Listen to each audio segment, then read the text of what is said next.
Hi, Michelle. Hey. I don't think it's streaming. No, I don't think so either.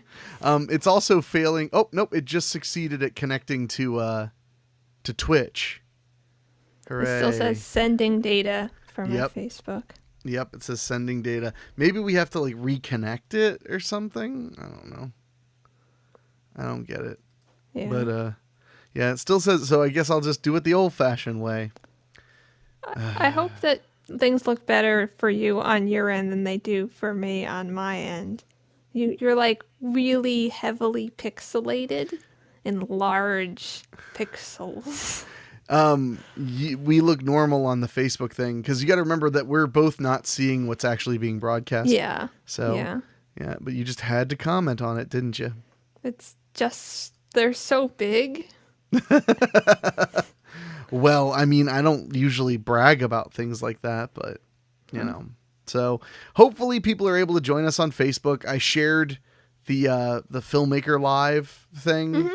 so because that's connecting. So how is everybody? We have some people already tuned in, which is weird. Mm-hmm. Um, I am doing all right, but it has been a very chaotic day. Uh, David Ostegai said, "Howdy, hey there, David. Hope you're doing well. I hope I said your name right. If I didn't, I apologize. I tried. I gave it the old college try, and that's all that matters. Hey, and there's Paul Lee. He said hello. Hey, Paul Lee, how you doing, man? And of course, the doggo cam is up and running, Yep. so which is always important, so we can watch Chicano sleep. Oh, thank you. So David said I did perfect on his name. All right. Good. Yay. You know, growing up with a name like Henrique, I can be a little sensitive about messing up other people's names. Just a little bit. So, yeah. So we're we're sitting here hanging out. I've been running around like a chicken with my head cut off. There are some business developments going on, and not just oh cool, and not just in the movie world either. Paulie said, "Good, just turned a guy on to your movies yesterday." Well, thank you. I Cool. hope he gets a real kick out of them. So yesterday I got a phone call. Bizarre thing to happen. I got a phone call from a guy I don't know who did do something annoying, which is he left a message with just his name and not like where he's from or what he does or anything. Mm-hmm. But I returned his call, and it turned out he works for a financial services company, and they're expanding into the Dayton and Middletown markets. And this guy who runs the regional offices for that company heard through some kind of grapevine that I have really good people skills. So he was trying to fish me out of my own business to come and make, I guess, good money selling financial services. He said he could teach me all the mathematics, but he can't teach you how to be good with people. Yeah, it's true. I mean, I was flattered, but it was the weirdest thing ever. I've never thought in my life I would have to say the sentence, I appreciate it, but I think I'm going to stay in show business. Mm-hmm. Like, I think I'm going to stay in the fields related to show business. So he was very nice about it. He said he would talk to his business partner about potentially hiring me to do some videos for them. That's really nice. Yeah, it couldn't hurt. So, but it was just really weird. I was being headhunted from like, I've never been like I've never really worked in a field outside of my field. So it was very interesting to have somebody like, we want to interview to possibly run the sales. And I'm like, oh, no. Also, as soon as I sat down and looked, I realized that I did not actually finish getting ready for the stream. Really? You look fine to me. Oh, you saucy flirt. No, no. I mean, I don't. This is better than I could be. But I desperately need a shave. I desperately need to put the little thingies in my little beardo. Yeah. So, oh yeah, and David Ostegai said, when Monster.com was around, I used to get those calls. That was the weirdest thing. This guy was like a guy in my community who somebody was just like, here's Henrik Kuto's phone number. Call him and see if he wants to work in finance. You should have asked who he got your number from. I kind of did, and he just kind of skirted that. Oh. So maybe it was an enemy.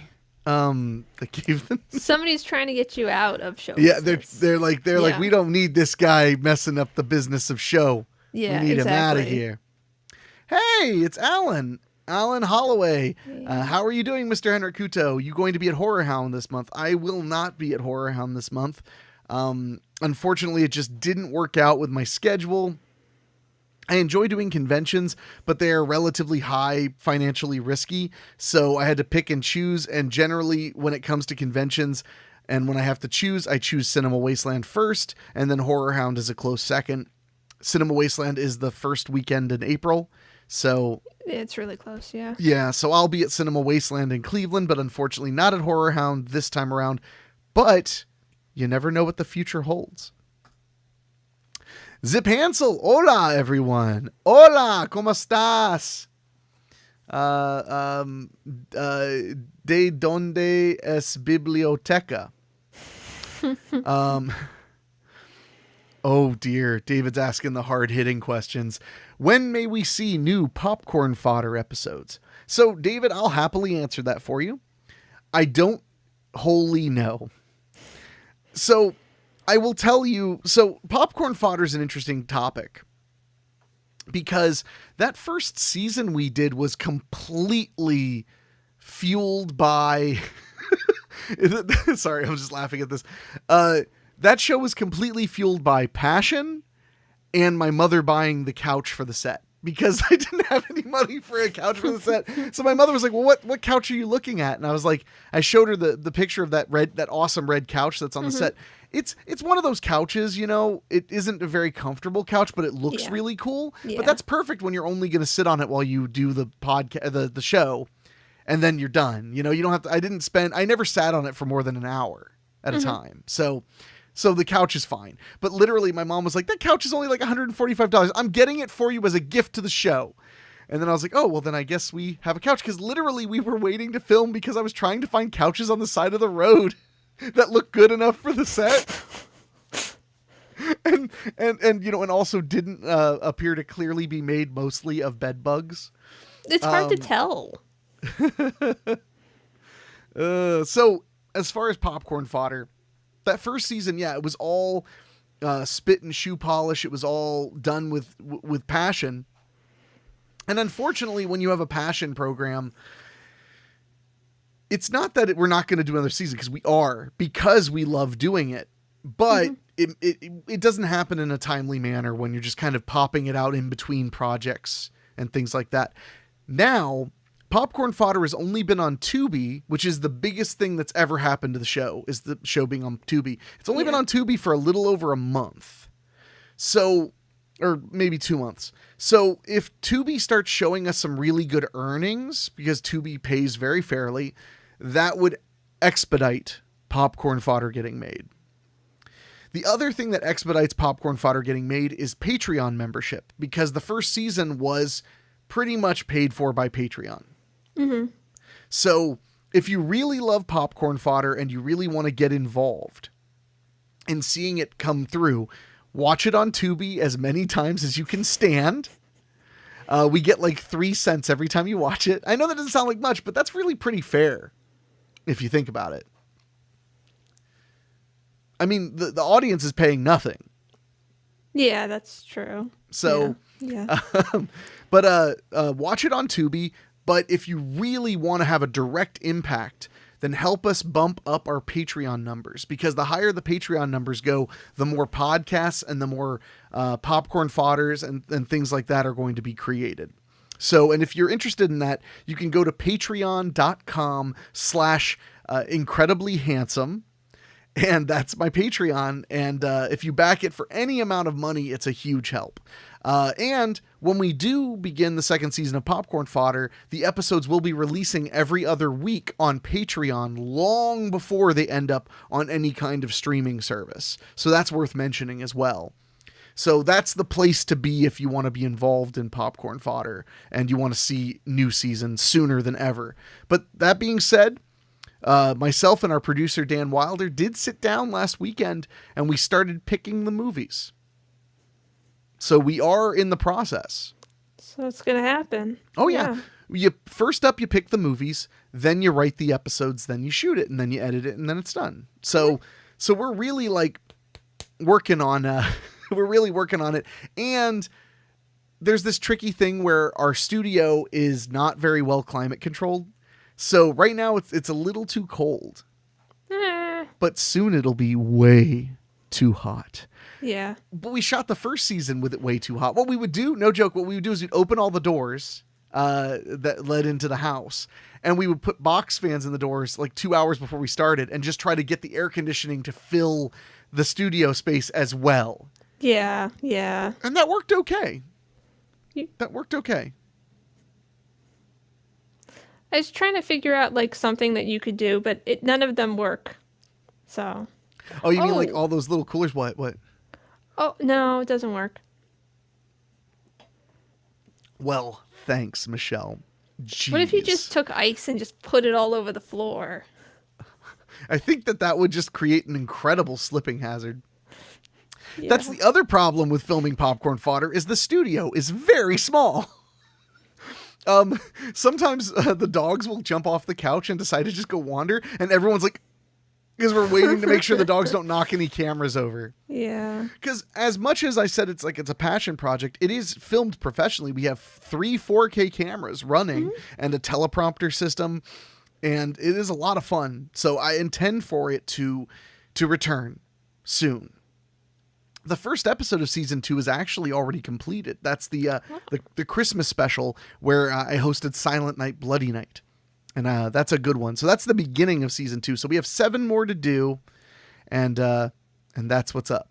So, but right now, as I record this, the beautiful red couch is sitting covered in plastic, waiting for its opportunity.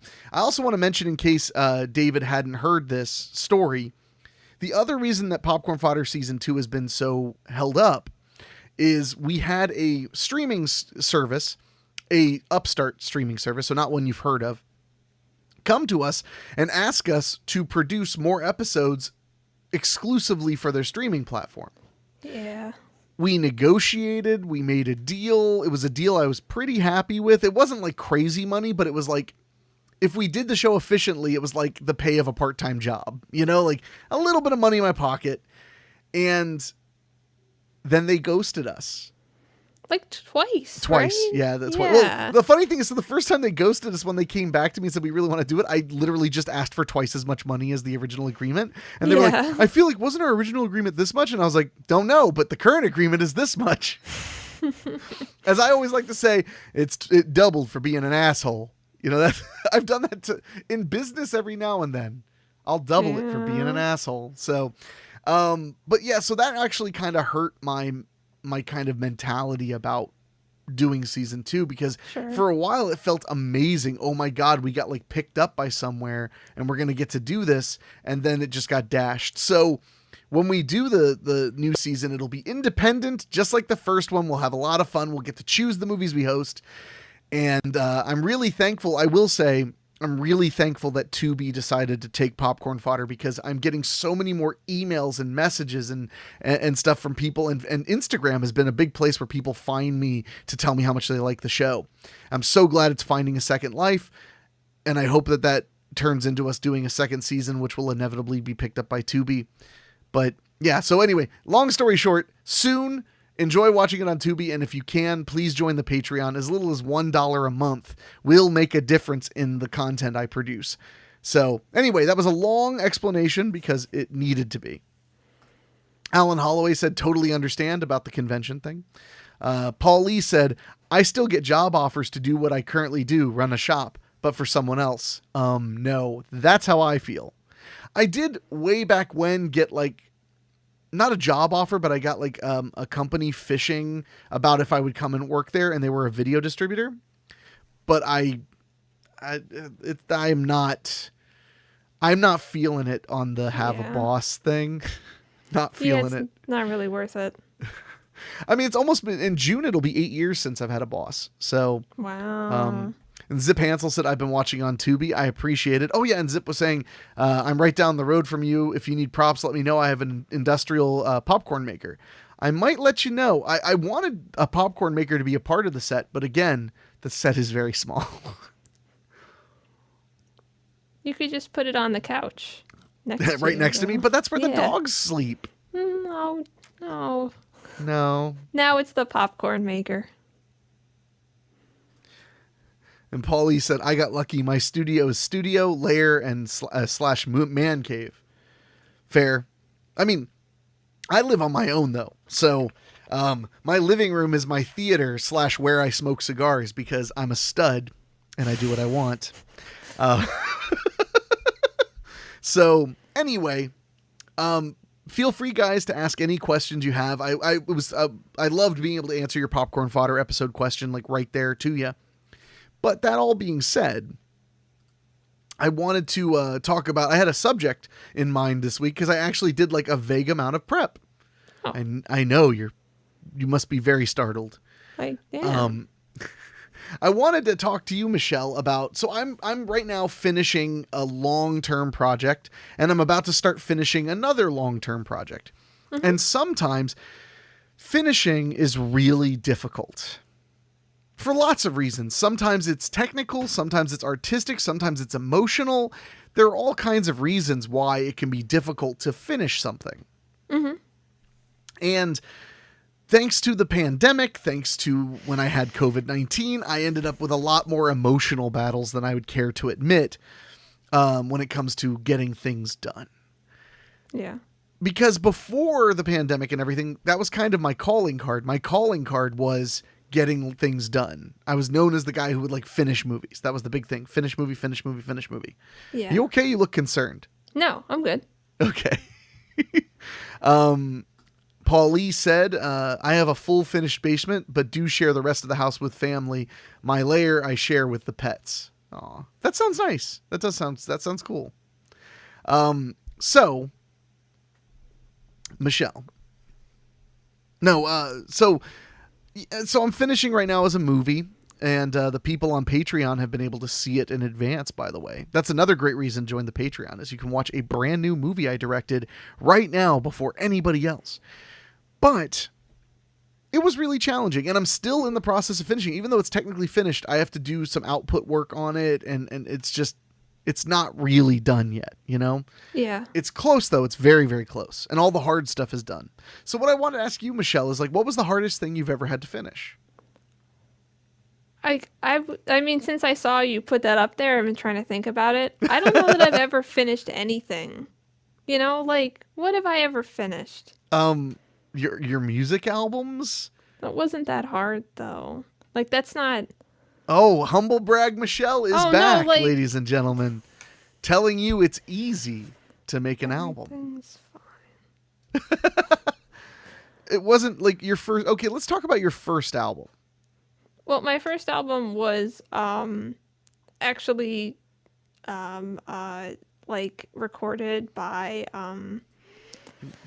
Somebody at your school? yeah, so that wasn't hard because I didn't finish it. So you didn't mix it or anything? No, I didn't mix it. Really? Yeah. Wow. That must be nice. No, it wasn't nice. Were you not happy with how they did it? It was okay. I wouldn't have done it that way though. Like it was for a project for them, so I was like, don't fuck it up. Here we go. Watch Michelle copyright strike me. If I call this number, I like this song a lot. Yeah, that's I do. Nice. Hear your voice on the other end. If you said, how are you, would I let this out? If I Are you just gonna hide the whole time? yeah, pretty much. Recognize my face, would I? Oh man, they What? can go away. I don't want to hear me sing. Why not? Cause I don't like me singing. Then why do you sing if you don't like you singing? I don't know. My point is, okay, so that one wasn't hard because somebody did all the hard work for you. Yeah, but Is now what I'm you're like, saying. I don't even know if that's the one I was talking about. Oh, I thought the No Regard to Sanity was the one that somebody else did. I'm trying to look at the songs on it. I like that it says, "Ask me to fucking play these songs at a show. I fucking dare you." Yeah, see, I don't think that's the one I meant. Yeah, Oh, okay. So it wasn't No Regard to Sanity. Was it Sidewalks? I think it was Sidewalks. Yeah. Really? Wait, no, yeah. Because I feel like. Dependency. Because Yeah. I feel like, Because I feel like No Regard to Sanity sounds much more different than everything else you've done. It's just because it's so old, though. I mean, unless I'm wrong, This is the first song I ever heard of yours. And I don't know if these words will ever grace those iPod ears out of the smear of contempt that you use to block my way. I just thought you should know that the radiating heat is not because of jealousy. All right, sorry. I was getting into it. I'm pretty sure that's the one because like, doesn't that have like some drums on it and shit? It does. I don't think that song had drums. Let me. No, I don't mean that song. I mean that album. Has drums? Yeah.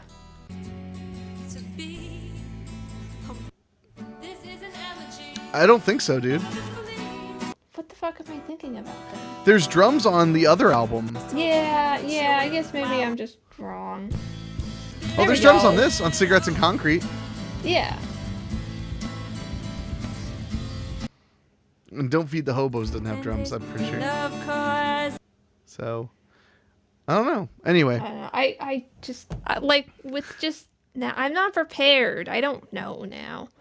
If the song has drums on it, I did not record it myself. Yeah. So, yeah. Well, I mean, you couldn't have had somebody just play drums for you?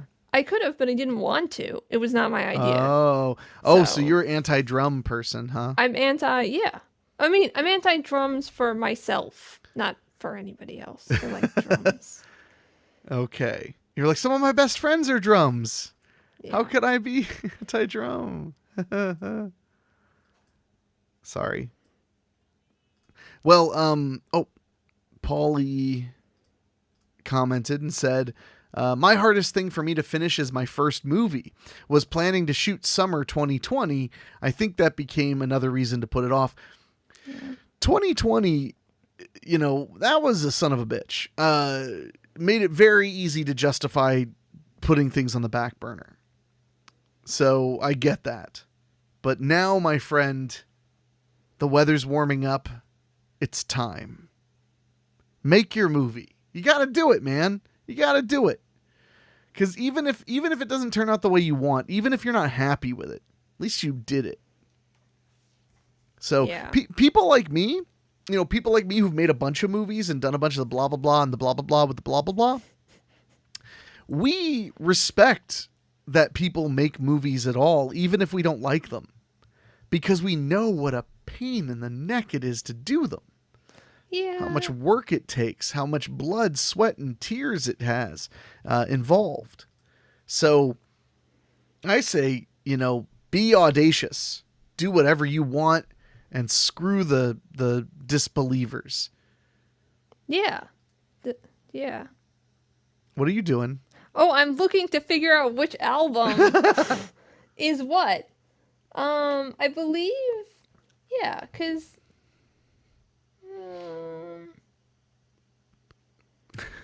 what the fuck, Michelle? Yeah, Michelle. I don't care anymore. I can't even, sorry, my brain is just not, things are not going well. I feel the same way.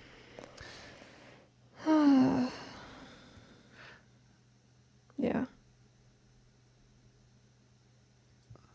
I don't know. It doesn't matter. Oh, Paulie makes a good point. He Yeah, said, it's definitely. You were right. Sorry. it's okay. He said, thanks. Now time management is kicking my ass. LOL. Yeah, well, I mean, that is a whole other can of worms.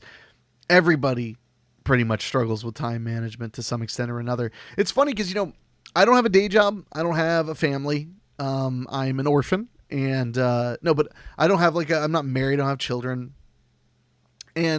But just the sheer amount of shit I have to do to keep my business running is enough to make me have to struggle to manage my time to go make a movie versus the time it takes marketing a movie or developing a movie or what have you. So time is like money. No matter how much of it you have, it'll never actually be enough. Mm-hmm. That's just the way it is. So I'm sorry that I know your music output better than you. No, I just needed to see the song titles on the albums to see what was going on, and I couldn't see them on the screen because they were all small, so I had to take a look. Well, I knew that No Regard to Sanity EP had to be the one you were talking about because a couple of the songs Bane of My Existence are extremely produced. Mm-hmm. They have lots and lots going on. Yeah. I like that about those songs, but they have lots and lots going on. Yeah. Not just the occasional bass, but a lot of structuring with drums and structuring with other instruments and stuff. Yeah. So. Yeah. And what happened was I guess it was Sidewalks. I did have somebody for his final project record that for me, but I had to re-record almost all of the songs. Oh. Because he kind of phoned it in a little bit, and I had to just go back and reorganize everything. So sorry if you're listening. Well, so when you say phoned it in, do you mean how did he do? He just did a bad job of recording, or was it a bad job of mixing, or? It was just I let him have some kind of a little bit of kind of creative control over arrangements, kind of on the No Regard to Sanity, the same thing. Mm-hmm. But I just didn't like how they came out, and then later he was like, yeah, I don't feel like I did a really good job. So I think we were on the same page, but I just things just didn't feel right. So I just had to redo a lot of it.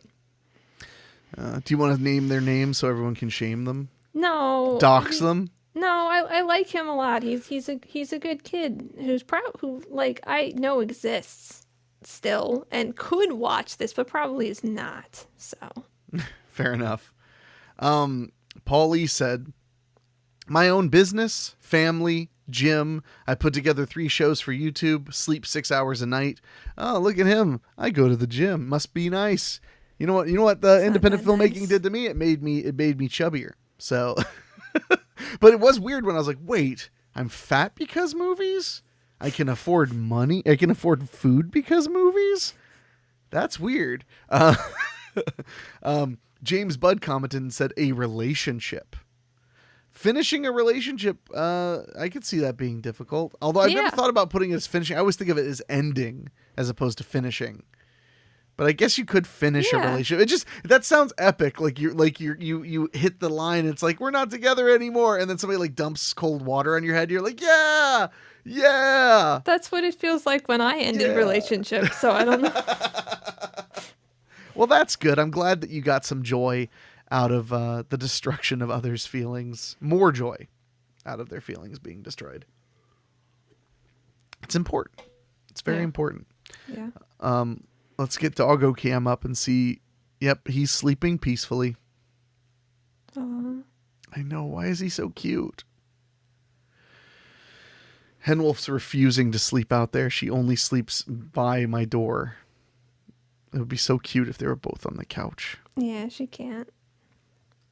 She has to protect you. She's gotta. I mean, I'm a dummy. I'd just fall down a thing and die. So, James Budd said, "I need more found footage movies." I'm assuming is what he means by FF movies. Final Fantasy. Final Fantasy movies. Well, James, I mean, I don't know how many of mine you've seen, but there are several on Tubi, which you can watch completely for free. Devil's Trail, Amityville. Amityville isn't on there. Alone in the Ghost House is on there though. So that's 2. I think they'd be worth watching. Paulie said almost 48 and in the best shape I've ever been in since my 20s. Now I make more money and can eat better food. LOL. I mean, that's one way to do it, I guess. See, but I can lose 18 pounds and be like, best shape of my life since my 20s, because I was really fat when I was like 19 years old. I was a unhealthy potato. So, but if you're in such good shape, pick up a movie and do it. That's all it takes is strength of the mind, strength of the biceps, strength of the testicles. James Budd said, seen all yours. You don't remember me, but we chat from time to time. I referred to those. Oh, no, I do remember you, James. It's hard because, like, his picture is tiny. Yeah. But, no, James, I remember we talked about cameras. Oh, yeah, because weren't you talking about wanting to make your own found footage movie? I could have sworn that you mentioned that. You were thinking about it. And I was like, hell yeah, you should. Found footage is a great genre to get into if you want to make your own movie with relatively minimal experience, because it's meant to not be perfect and polished. It actually adds to the charm. So it's a great way to creatively solve the problem of, I don't have a lot of experience or I don't have expensive gear. It's like, well, then tell a story through found footage. You know what's funny? Somebody was saying like, yeah, found footage is such a cop-out, blah, blah, blah, blah, blah. And I was like, do you read books? Because a lot of books pretend to be diaries. It's the same concept, basically. I mean, not identical concept, but it's a very similar concept. Yeah, I mean, is. It's not like the found footage is really found footage. Like, you still have to shoot it. So it's not like somebody just went like, oh, like, here's a diary page. It's now the book. So. Yeah. Well, like, because in a lot of these books, it's like, oh, we're reading what he was writing just to himself. Yeah. And with found footage, it's like, oh, we're looking at footage that maybe he wasn't going to share with anybody or whatever. Paulie said nearly every Lovecraft story. Well, and Dracula is mostly told from the perspective of a diary. The original Bram Stoker's Dracula. I'm fancy because I say Bram Stoker. I don't know if you caught that. So I'm stopping everything to make sure everyone heard that I said Bram Stoker. It's important. But no, so I think it's just a basic storytelling concept. I mean, and the reason people came up with the idea of like, oh, it'll be a fake diary is because people wrote diaries. People wrote journals. They journaled and stuff like that. And that was a situation where you mostly write to yourself. And maybe someday people read it or it gets edited and published, but probably not. You're writing it for your own records. Yeah. So it made sense. And much like found footage movies have become, the people reading these fake journals will read them and be like, oh man, like it's creepy because I've written in a journal before or whatever. So I can imagine like, this is really happening and they're taking a few minutes at night to write about what's going on. That's how found footage movies are becoming now that everybody has cell phones, video camera cell phones. Mm-hmm. People are becoming more and more used to watching raw footage. Yeah. And now, so then you hand them, you're like, here's some raw footage you might like. It has a monster in it. And you're like, ah! That's why I like found footage. So that's all. So, Patty's in. Hey. Patricia said, hey, gang. How are you? How are you doing? You were, Patty, you were at, Horror Realm convention in Pittsburgh last weekend, weren't you? I think that was last weekend. It looked like you were having a really good time.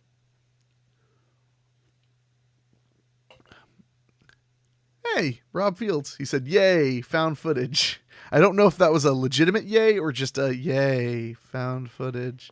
Yeah. Patty said, indeed, this past weekend. Nice.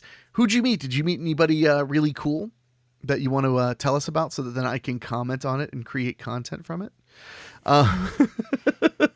So, Rob was just joshing with me. He said, just messing around. So I saw The Batman yesterday. Yeah. You and I talked about it briefly because I told you all the spoilers, but I saved that for just you. So, thanks. Well, you're the one who's like, I probably will never see this. So you just spoil it. Wait, no, Dave just said no spoilers. So now I got to spoil it. because Dave asked for no spoil the whole spoilers. thing. Yeah. Sorry, Dave. You just had to do it.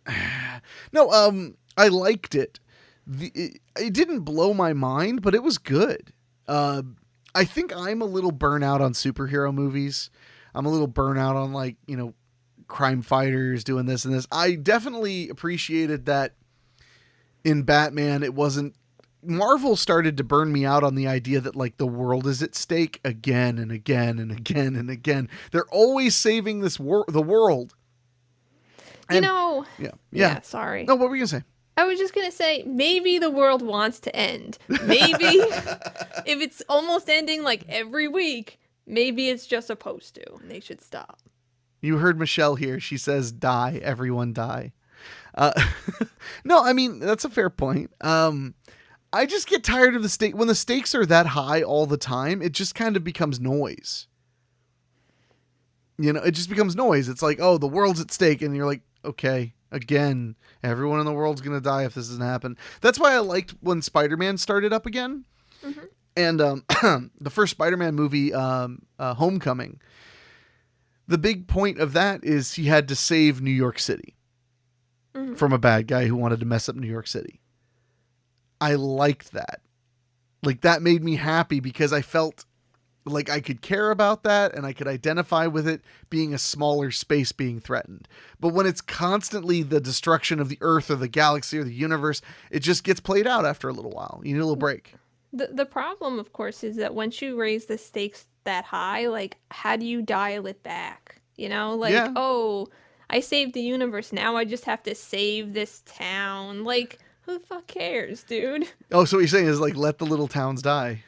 I'm saying sometimes you have to let the little towns just die.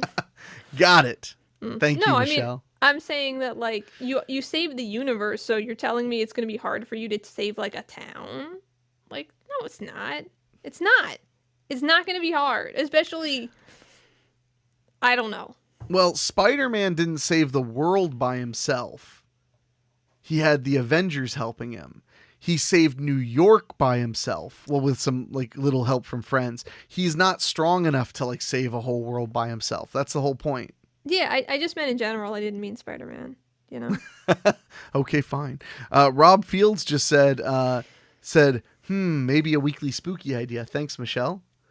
And then he said, don't you remember what Tommy Lee Jones told Will Smith in Men in Black? Please tell me. I don't remember it off the top of my head, but I want to hear it. I want to hear it very much. David Denoyer said, this part on the conversation almost feels like a narration over the GTA carnage I'm causing. So he's listening to us while he's playing Grand Theft Auto. Well, that's nice. Let them die. Patty said she met Amanda Bierce and Rachel True. Both were extremely nice. Rachel True demanded several photos with me. I told both ladies about my journey with cancer.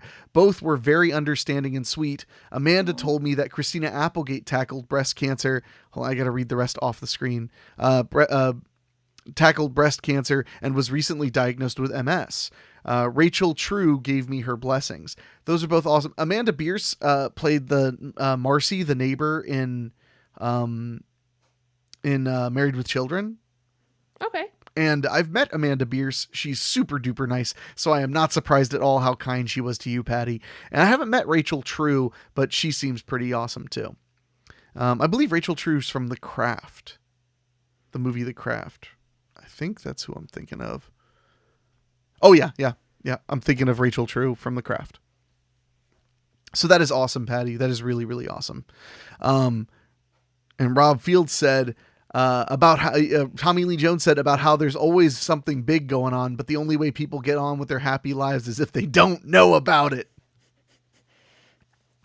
So that's fair. I loved Men in Black. Did you like Men in Black when you were a kid? Yeah. Did you like, I mean, I know you, did you like dance to the theme song? Doom, doom, doom, doom. Here comes the Men in Black. Sure. Galaxy Defenders. Yo, yo, yo. The good guys dress in black. Remember that, just in case we ever face to face and make contact.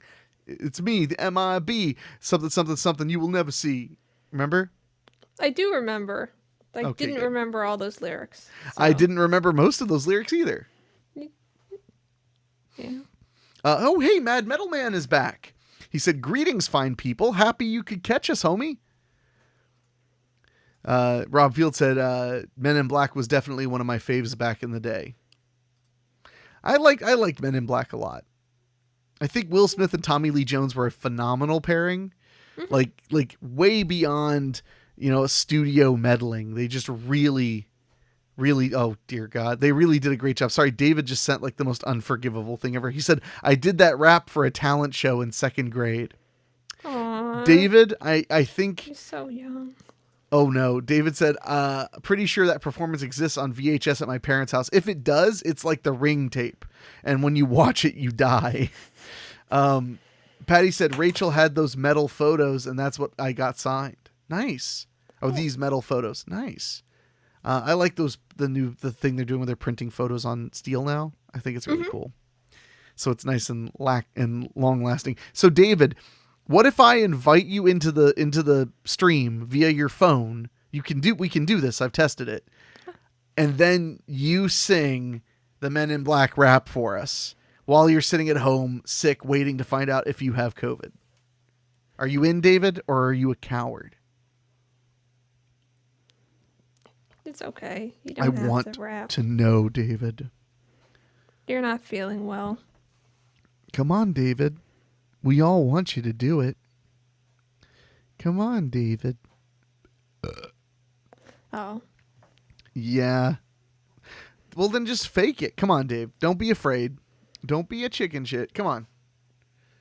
I really want to embarrass David. It's important to me. Yeah, and you're on cold meds. That'll make you even better. Come on, David. You can look up the words and then you can... Oh, God, the chat's going crazy. Rachel Rodolphe, do it, Dave. Paulie, yes, David, step up. Yeah, come on, Dave. You always talk a bunch of shit and you never back it up. It's time. It's time. The chickens have come home to roost, David. Just put on a shirt and let's do this.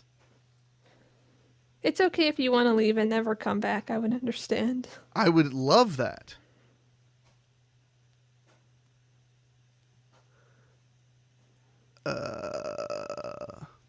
Oh. Did he say something sad? I'm trying to send David an invite. He said I didn't sign up for this, and then he made a cry laughing face. David, click the link I sent you, open it in Safari on your phone, and join us. This is getting tense. Come here. I demand satisfaction. Is Gigs around being cute? She just left. She said something and then she left because I touched her. So she said something. You know why I love this microphone? No. Because when I'm recording Weekly Spooky, if I have my face right on it and I realize I can't see the screen, I can do this. I'll talk while I'm pushing it forward with my face. No. Because the it's very well isolated. Mm-hmm. So I love that about this. That listen to that. Yeah, you can't hear it at all. Yeah. So yeah, sometimes I'll be reading the show and I'll be talking and I'll be going like this because I need to get closer to the screen to make sure I can read it. So Dave, are you going to do it or not? I think that's a no. I sent him the link. I sent him the damn link. He didn't get it. I'm waiting, David. We're all waiting. No, we're not.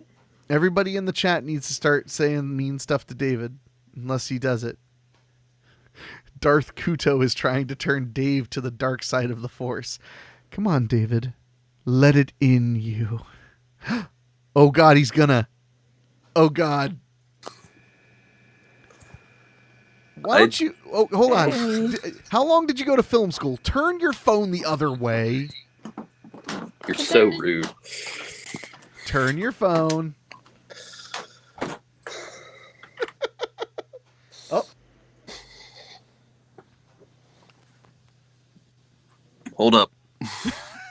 Is this really that difficult? And we got Paulie saying, come on, David. We got Metal Man saying, come on, Dave. I do not remember any of this rap. I really don't. Okay, but turn your phone horizontal, David. Oh, Jesus. Okay. See? I can't see anything now. Who cares? We're What do you not need doing to see? anything interesting. Yeah. So get yourself cozy, Dave. Do you want me to count you in? Dude, Oh, I yeah. don't I even can do- remember how the damn rap starts. Boom, bam, boom, bam. Hang Boom, bam, boom, hang bam. on, hang on. Here come men in black. Here they come. Give me a second. The good guys dressed in black. Remember that, just in case we have a face-to-face to make contact. That's how the hell by me. M.I.B. Mean what you think you saw, you did not see. So don't blame me. What was that? Because I go in black suits with the black red bands on. Walk in shadows, move in silence. God against extraterrestrial violence. But yeah, we ain't on no government list. We straight don't exist. No names and no fingerprints. Saw something strange and watch your back. Because you never quite know where the M.I.B. is at. And Here comes men in black. Galaxy defenders, here they come. Second verse. I'm trying to remember it. Hang on. What's the first line? I don't know. Oh, I You're the thought you expert. had the lyrics. Hang on, let me think for a second. Good luck with that one. Yeah, tell me about it. I hate you for getting me to do this. But yo, we ain't on no government list. Is that it? Straight don't exist, no names, no fingerprint. No, that's the end of it, of the first one. Hold Okay. on, I'm finding it. Now from the deepest of the darkest of night. See yourself, it's not on the rise in bright light into sight. But then, like boom, black suits filled the room up. Written stock with the witnesses, hypnotize us, neuralize us. Because the memories turn to fantasies. They know MIBs when I please. Do what we say, that's the way we think it. Yo, I can't remember it. Okay, David, we're gonna allow you to commit seppuku and set the dragon free. Hey, I appreciate So, feel better, Dave. Good Thanks, job. brother. Yeah, I feel better. Terrible job, Dave. Don't be Much- sick anymore, though. Love you, it. Yeah, man. no worse. Take care. All right. So, Fix that. all right. So, thank you, Dave, for that wonderful distraction. Mad Metal Man says, it doesn't matter what you see, Dave. Only landscape and portrait matter. It's true. And then we got some horns. He threw some horns. And then we got a comment from Cooper Weiler. Did you ever work with a guy named Adonis Lemke? I did. He was in one of my films.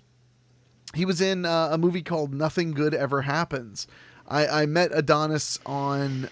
he was a volunteer at a movie theater we used to show films at. And he had mentioned to me he was interested in acting. So I auditioned him for a role, and he ended up playing a little side character in a movie called Nothing Good Ever Happens, which you can watch for free on Tubi. If you go to Tubi.com and type in Nothing Good Ever Happens, you'll find it right away, free to watch with ads. But yeah, Adonis is a cool guy. I liked him. Rob Fields, laughing emoji. Rob Fields, sideways crying, laughing emoji. Rob Fields, feel better soon, Dave. Paul E. said, take care, Dave. Rachel Rodolphe said, wow, that was amazing. Thank you, Dave. Mad Metal Man said, 10 out of 10 for Dave. And then Patricia Stevens said, that was great. See, Dave, you're a hero now because you stepped up. That was a wonderful experience for everybody involved. Yeah.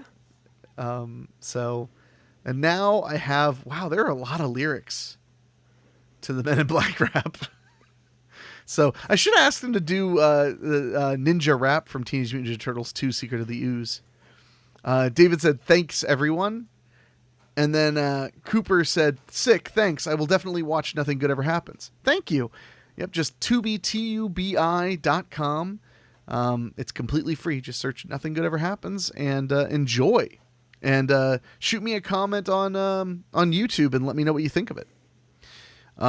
Rob Field said Dave and Hen should do an album together. I mean, if it's like a photo album, maybe. Nope. All like weird raps from like pop culture. Will you in the produce it, 90s. Michelle? Will you like come up with our beats and stuff? No, because it's all covers. So, but I mean, I can. Sure. Okay. All right. See, now I'm in. Okay. So, Oh yeah, Rob's right. He said you guys have done photos together before. We did do that thing where we simulated we recreated the scenes from Planes, Trains, and Automobiles. That was really fun. Yeah. So, Michelle, we were talking about finishing things, hard to finish things. So none of your music albums were hard to finish. Well, I guess Sidewalks was complicated because I had to redo most of it. If that's what you want. I mean, I was just curious if, like, I mean, I feel like, I mean, when I did albums, there was, I mean, not that they were impossible to finish, but they took a while and you had to dedicate and you had to not give up and, you know, that's important. Yeah, I don't know. I just, like, that's everything. Everything always takes a while and you have to keep going and doing the thing forever. So, like, I don't know. Is any of that any different? So in your opinion, everything is the same? No, in my opinion, everything is really, really hard. Well, I mean, you're not wrong. Like, all of it. Everything is very hard. I would agree with that. Well, I'm sorry that everything is so hard. That's fine. Is there anything I can do to help? No. No? Okay, fine. Then I guess I'll just not be useful. I mean, if you want to do everything for me. I did that for a little while when your shoulder was messed up. No, you only did the important things. Like, can you, like, write for me and draw for me and make music for me? Sure, since it's all so easy. Yeah, I'm gonna just... No, I said it was all hard. If everything is the same level of difficulty, then nothing is difficult at all. That's not true. No, that's not how it works at all. No, that's not how it works. No, really because like everything could just be really, really hard. It's not like they all have to be hard in the same way or anything, you know? Yeah. That's a fair point, I guess. Sorry.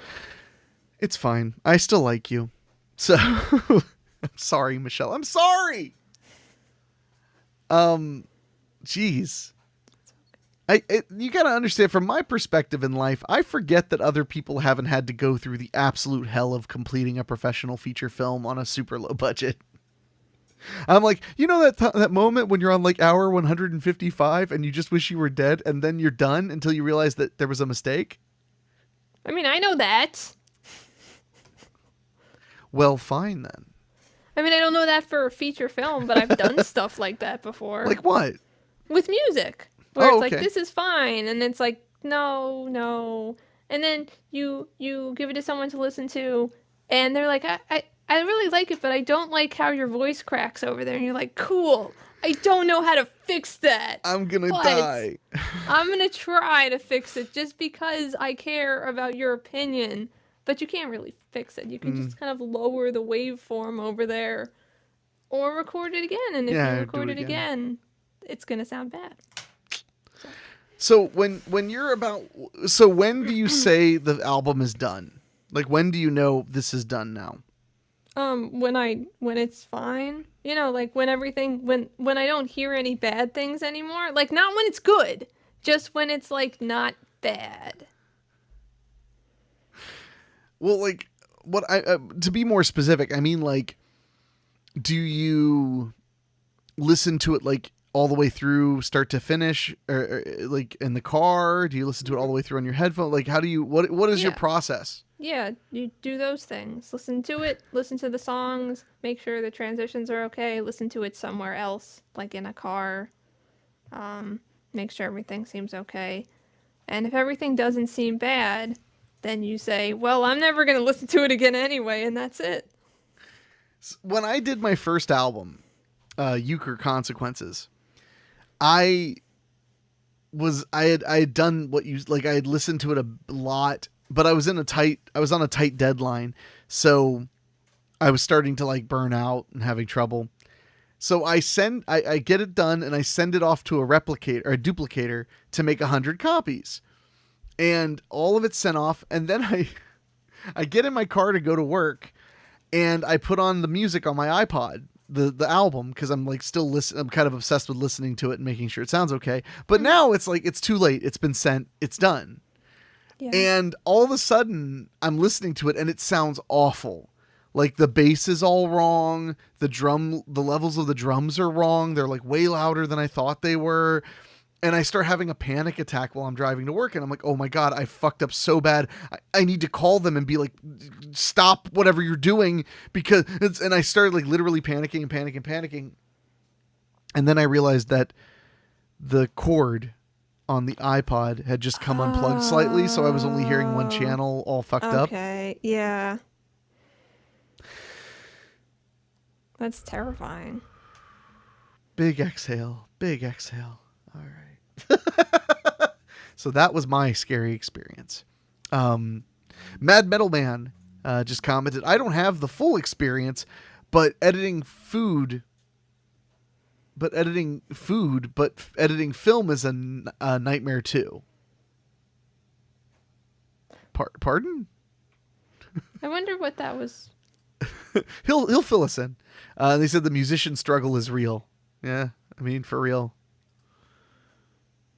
I keep saying I want to do another album, and I have a few songs written, and I keep saying like I'm going to do another album, and now it's like I have a million better microphone. I used to do every album with just the microphone you have right there. Yeah. I mean, not even a different one for the instruments. Just that microphone was the only microphone I had in the world. Because you have the two set. Yeah, but I still just use this one. Oh yeah. Yeah. It's a good microphone. That's the legendary MXL 990. One of the best sub $100 condenser microphones you could get. It was my numero uno podcast mic and music recording mic for like 6 or 7 years. And then when I came back to podcasting, I used that exact mic for the first like 4 or 5 months I was podcasting. And then I decided I was really excited to get something a little bit to upgrade. And also I get addicted to things like buying microphones. That's why I have the SM7B, because I'm just a pain in the ass. And I was like, I want a more expensive microphone because I hate myself. He said editing film. Wait. Now I don't understand. Yeah, wait, what? Because the original thing says, I don't have the full experience, but editing film is a nightmare too. Oh, okay. Maybe that was that. It just was repetitive? Yeah, maybe it was only supposed to be. So you just meant, but editing film. film is really hard. Yeah. I got you now. I got you. Yeah, editing video film, it can be pretty challenging. I'm not going to lie. So, but on that note, I think I'm going to scoot out of here because I am going to try to catch a nap. Okay. I'm really tired today. I spent the vast majority of my day making deals and trying to pitch people on ideas. And I'm tired. Yeah. Also, I want to finish reading my book about Sam Sherman and Al Adamson. I've been reading that book, man. Once I like a book, I can't stop reading it. Like if it's like pertinent to my interests, like I'll sit and read a book that I think is kind of okay and like forget to keep reading it. But then you hand me a book about like owning a distribution company in the 1970s, and I literally can't stop reading it. Like every piece of information is just like Gib. David Denoyer said, ooh, that book has got to be good. I'm referring to the book When Dracula Met Frankenstein is what they called it. And it's written by Sam Sherman. It has some stuff in it that I've never seen anywhere else. Like one of the biggest mainstays of East Coast film distribution was a guy named Jerry Gross.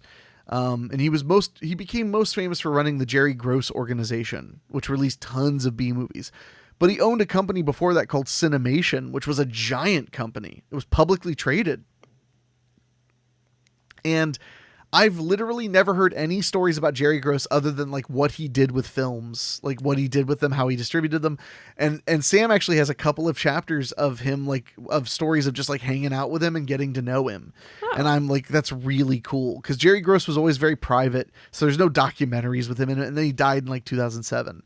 So that was really cool to hear, you know, like what Jerry Gross was like.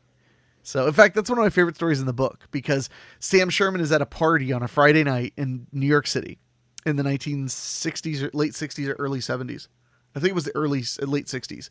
And he hadn't started his company yet, but he did own a movie that he was starting to release. It was his attempt to try releasing a film. And as he's talking to a friend at the party, he tells his friend like what he's up to. He's like, "Oh, so you're working in film?" And he was like, "Yeah." And the guy was like, "Well, then you must know Jerry Gross." And he was like, I don't. Who is he? And he's like, oh, he owns Cinemation. He's like one of the biggest distributors in New York City. You got to know Jerry. You got to get to know him. And he's like, well, I'd love to meet him. And he's like, well, do you want to go meet him right now? And he was like, what is he? Is he here? And the guy's like, no, but his office is on the corner because it's New York. It's friggin' Manhattan. So they walk like 3 blocks, go up. But the funny thing is, like, my favorite part of the story is he's like, go see him. It's 11 o'clock at night on a Friday. And he's like, trust me. So they go up into the office, and sure enough, Jerry Gross is sitting in his office, toiling away at 11 p.m. on a Friday night. But he said that when he met him, he was incredibly gracious and excited for him, that he was starting his own distribution, and even gave him a little bit of advice about like who to avoid and who was good and Cool. and stuff like that. And then they ended up having a long friendship. So anyway, Awesome. Paul Lee says, I burned through 3 books in one night, a Bigfoot book, Untold Horror, and the Manos book because all got me hooked. That has never happened. I have never read 3 books in 1 week, let alone in one night. So rock and roll. Anyway, I'm going to get out of here. Thank you guys all for hanging out and for not making us embarrass Michelle by making her talk about her food snobbery this one time. But there's always next week. It's not even that interesting. So. But everybody, please take care. Michelle, you take care. And we'll see you guys next week. Bye.